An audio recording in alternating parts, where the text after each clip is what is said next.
होशे भविष्यवक्ता की पुस्तक अध्याय 3। होशे भविष्यवक्ता की पुस्तक अध्याय 3। फिर यहोवा ने मुझसे कहा, अब जाकर ऐसी एक स्त्री से प्रीति कर जो व्यभिचारिणी होने पर भी अपने प्रिय की प्यारी हो, क्योंकि उसी भांति यद्यपि इस्राएली पराये देवता की ओर फेरते और दाख की टिकियों से प्रीति रखते हैं, तो भी यहोवा उनसे प्रीति रखता है। तब मैंने एक स्त्री को चांदी के 15 टुकड़े और 1.5 होमेर जव देकर मोल लिया, और मैंने उससे कहा, तू बहुत दिन तक मेरे लिए बैठी रहना, और न तो छिनाल करना, और न किसी पुरुष की स्त्री हो जाना, और मैं भी तेरे लिए ऐसा ही रहूंगा, क्योंकि इस्राएली बहुत दिन तक बिना राजा, बिना हाकिम, बिना यज्ञ, बिना लाठ और बिना एपोद व गृह देवताओं के बैठे रहेंगे। उसके बाद वे अपने परमेश्वर यहोवा और अपने राजा दाऊद को ढूंढते लगेंगे, और अंत के दिनों में यहोवा के पास और उसकी उत्तम वस्तु के लिए थरथराते हुए आएंगे। होशे भविष्यवक्ता की पुस्तक अध्याय 4। होशे भविष्यवक्ता की पुस्तक अध्याय 4। हे इस्राएलियों, यहोवा का वचन सुनो। यहोवा का इस देश के वासियों के साथ मुकदमा है, क्योंकि इसमें न तो कुछ सच्चाई है और न कुछ करुणा, न कुछ परमेश्वर का ज्ञान ही है। श्राप देने, झूठ बोलने, वध करने, चुराने, व्यभिचार करने को छोड़ कुछ नहीं होता। वे व्यवस्था की सीमा को लांघकर निकल गए। वे कुकर्म करते हैं और खून ही खून होता रहता है। इस कारण यह देश विलाप करेगा, और मैदान के जीव जंतुओं और आकाश के पक्षियों समेत उसके सब निवासी कुम्हला जाएंगे। समुद्र की मछलियां भी नाश हो जाएगी। देखो, कोई वाद विवाद न करे, न कोई उल्हाना दे, क्योंकि तेरे लोग तो याजक से वाद विवाद करने वालों के समान हैं। तू दिन दोपहरी ठोकर खाएगा, और रात को भविष्यवक्ता भी तेरे साथ ठोकर खाएगा, और मैं तेरी माता को नष्ट करूंगा। मेरी प्रजा मेरे ज्ञान के बिना नाश हो जाएगी।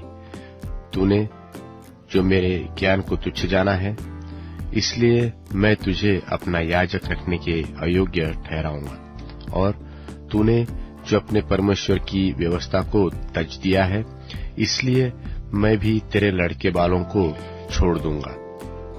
जैसे जैसे वे बदलते गए, वैसे वैसे वे मेरे विरुद्ध पाप करते गए। मैं उनके विभव के बदले उनका अनादर करूंगा। वे मेरी प्रजा के पाप बलियों को खाते हैं और प्रजा के पापी होने की लालसा करते हैं। इसलिए प्रजा की जो दशा होगी वही याजक की भी होगी, और मैं उनके चाल चलन का दंड दूंगा और उनके कामों का बदला उनको दूंगा। वे खाएंगे तो सही, परंतु तृप्त न होंगे, और वेश्यागमन तो करेंगे परंतु न बढ़ेंगे, क्योंकि उन्होंने यहोवा की ओर मन लगाना छोड़ दिया है। वेश्यागमन और दाखमधु और ताजा दाखमधु, ये तीनों बुद्धि को भ्रष्ट करते हैं। मेरी प्रजा के लोग अपने काठ से प्रश्न करते हैं, और उनकी छड़ी उनको बताती है, क्योंकि छिनाल करने वाली आत्मा ने उन्हें बहकाया है, और वे अपने परमेश्वर की अधीरता छोड़कर छिनाल करते हैं। बांज, चिनार और छोटे बांज वृक्षों की छाया जो अच्छी होती है, इसके लिए वे उसके तले पहाड़ों की चोटियों पर यज्ञ करते हैं और टीलों पर धूप जलाते हैं। इस कारण तुम्हारी बेटियां छिनाल और तुम्हारी बहुएं व्यभिचारिणी हो गई है। चाहे तुम्हारी बेटियां छिनाल और तुम्हारी बहुएं व्यभिचार करें, तो भी मैं उनको दंड न दूंगा, क्योंकि वे आप ही वेश्याओं के साथ एकांत में जाते और देवदासियों के साथी होकर यज्ञ करते हैं, और वे लोग जो समझ नहीं रखते, वे गिरा दिए जाएंगे। हे इस्राएल, यद्यपि तू छिनाल करता है, तो भी यहूदी दोषी न बने। न तो गिलगाल को आओ और न बेतावेन को चढ़ जाओ, और न यह कहकर शपथ खाओ कि यहोवा के जीवन की सौगंध, क्योंकि इस्राएल ने हठीली कलोर की नाई हठ किया है। अब यहोवा उन्हें भेड़ के बच्चे की नाई लंबे चौड़े मैदान में चराएगा। एप्रैम तो मूर्तों का संगी हो गया है, इसलिए उसको रहने दे। वे दाख मधु पी चुकते हैं, तब वेश्यागमन करने में लग जाते हैं। उनके प्रधान लोग निराधार होने के अति प्रीति रखते हैं। आंधी उनको अपने पंखों में बांधकर उड़ा ले जाएगी और उनके बलिदानों के कारण उनकी आशा टूट जाएगी। होशे भविष्यवक्ता की पुस्तक अध्याय 5। होशे भविष्यवक्ता की पुस्तक अध्याय 5। हे याजकों, यह बात सुनो, और हे इस्राएल के सारे घराने ध्यान देकर सुनो, और हे राजा के घराने तुम भी कान लगाओ, क्योंकि तुम पर न्याय किया जाएगा। क्योंकि तुम मिस्पा में फंदा और ताबोर पर लगाया हुआ जाल बन गए हो। उन बिगड़े हुओं ने घोर हत्या की है, इसलिए मैं उन सबों को ताड़ न दूंगा। मैं एप्रैम का भेद जानता हूँ, और इस्राएल की दशा मुझसे छिपी नहीं है।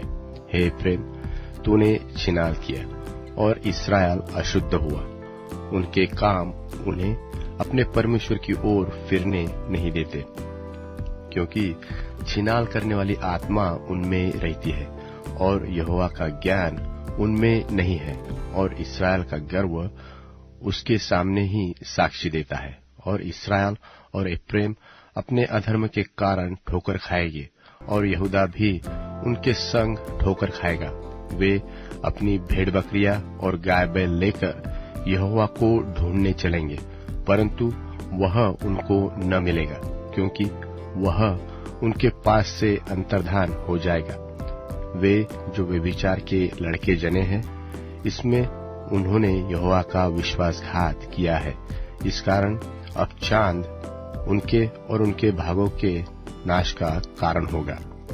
गिबा में नरसिंगा और रामा में तुरही फूंको, बेतावेन में ललकार करो कि हे बंजामिन, अपने पीछे देख।